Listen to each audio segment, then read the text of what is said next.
உங்கள் சத்யாவில் இப்பொழுது ஆடி அதிரடி தள்ளுபடி.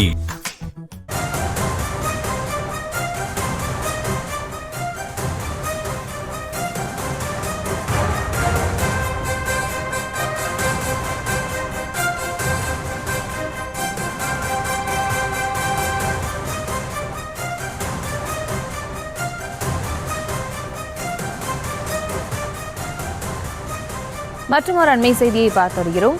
தாய் மாணவர் திட்டத்தின் பெயர் மாறுகிறதா என்ற கேள்வி எழுந்திருக்கிறது. திமுக ஆட்சியில் தொடங்கப்பட்ட தாய் மாணவர் திட்டத்தின் பெயர் மாற்றப்படுகிறதா என்ற ஒரு கேள்வி எழுந்திருக்கிறது. தொடர்ந்து இது பற்றி பேசுவதற்காக நிகழ்கிறார் நமது செய்தியாளர் ஜெரி. வணக்கம். தற்போது ஆட்சியர் சுற்றறிக்கையில தாய் மாணவர் திட்டத்தின் பெயர் தவிர்க்கப்பட்டதா ஒரு தகவல் கிடைக்கப்பட்டிருக்கு. தொடர்ந்து இதன் பெயர் மாறுகிறதா என்ற ஒரு கேள்வியும் எழுகிறது. முழு விவரம்.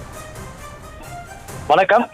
தாய் மாணவர் திட்டம் பெயர் மாற்றப்படுகிறதா என்ற கேள்வி எழுந்திருக்கிறது. திமுக ஆட்சியில் தொடங்கப்பட்ட திட்டத்திற்கு தற்போதைய தாவேக அரசு பெயர் மாற்றுகிறதா என்ற கேள்வியும் எழுந்திருக்கிறது. காரணம், நீலகிரி மாவட்டத்துல இந்த தாய் மாணவர் திட்டம் தொடர்பாக ஒவ்வொரு மாதமும் அரசு தரப்புல மாவட்ட ஆட்சியர் தரப்புல அறிக்கை ஒன்று வெளியாகும். அந்த அறிக்கையில கடந்த மாதம் தாய் மாணவர் திட்டம் தொடர்பாக அந்த அறிக்கை வெளியாகும் பொழுது அந்த திட்டத்தின் பெயர் குறிப்பிடப்பட்டிருக்கிறது. ஆனால் இந்த மாதம் இந்த வெளியான அறிக்கையில அந்த பெயர் குறிப்பிடவில்லை. எனவே தாய்மானவர் திட்டத்தினுடைய பெயர் மாற்றம் செய்ய தமிழக அரசு முடிவெடுத்திருக்கிறதா என்ற கேள்வி எழுந்திருக்கிறது.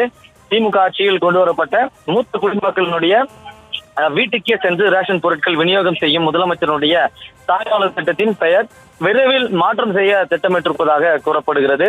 திமுக ஆட்சியில தமிழ்நாட்டுல 70 வயதுக்கும் மேற்பட்ட மூத்த குடிமக்கள் மற்றும் மாற்றுத்திறனாளிகள் மட்டுமே கொண்ட குடும்பங்கள் ரேஷன் கடைகளுக்கு நேரில் சென்று பொருட்களை பெற்றுச் செல்வதில் ஏற்படும் இடர்பாடுகளை களையும் பொருட்டு அவர்களுடைய வீட்டுக்கே சென்று அத்தியாவசிய பொருட்களை விநியோகம் செய்யும் வகையில முதலமைச்சருடைய தாய்மானவர் திட்டம் என்ற திட்டத்தை அப்போதைய திமுக அரசு தொடங்கியது. இந்த திட்டத்தின் கீழ் ஒவ்வொரு மாதத்தின் முதல் வாரத்துல ரேஷன் பொருட்கள் வீடு வீடாக எடுத்து செல்லப்பட்டு விநியோகம் செய்யப்பட்டு வருவது வழக்கம். தாவேக ஆட்சி அமைந்த பிறகு நான் முதல்வன், விடியல் பயணம், முதல்வர் காலை உணவு திட்டம் பெயர்கள் மாற்றப்பட்டிருக்கிறது.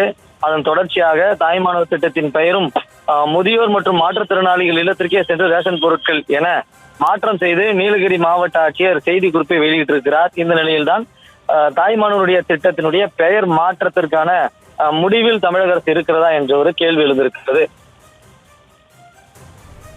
விவரங்களுக்கு நன்றி ஜெரி. உங்கள் சத்யாவில் இப்பொழுது ஆடி அதிரடி தள்ளுபடி.